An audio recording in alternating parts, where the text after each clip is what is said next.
খাসি নিয়ে যাচ্ছেন কেন? কুরবানির জন্য? কোরবানির জন্য। প্রত্যেক বছর কি খাসি নেন? না না, আগের বারে গরু দেওয়া হয়েছিল। তাহলে হঠাৎ এই বছর খাসি নিচ্ছে? এবছর আমাদের পশ্চিমবঙ্গ সরকার থেকে আপনার ওই জারি করেছে, আইন জারি হয়েছে, সেই কারণে আমরা খাসি দিচ্ছি।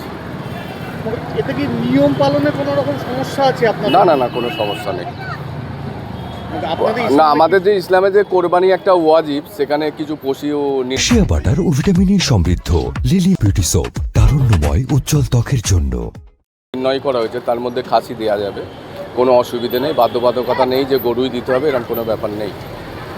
আর্থিকভাবে কতটা সমস্যার মধ্যে? না, আর্থিক মানে সমস্যা কোথা, বেটার হলো তো। গরু তো অনেক বেশি দামে আমাদের কিনতে হতো, সেখানে হাফ বাজেটে হয়ে যাচ্ছে। আর্থিক সচ্ছলতাই বলতে পারে।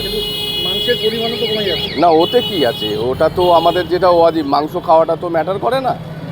আমরা তো মাংস ম্যাক্সিমাম আমরা বিলিয়ে দিই, বুঝতে পেরেছেন? মানে গরিবদের মধ্যে ডিস্ট্রিবিউট হয়ে যায়, সেখানে তো ওটাই একটু সমস্যা হবে, এছাড়া আর কোনো ব্যাপার নেই।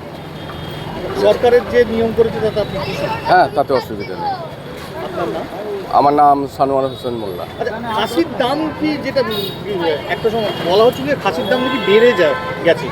হ্যাঁ, ও তো তুলনামূলক তো বাড়বে, মানে ওর ডিমান্ড এসছে যখন, তো বাড়বে একটু। শিয়া বাটার ও ভিটামিনে সমৃদ্ধ লিলি বিউটি সোপ, তারুণ্যময় উজ্জ্বল ত্বকের জন্য।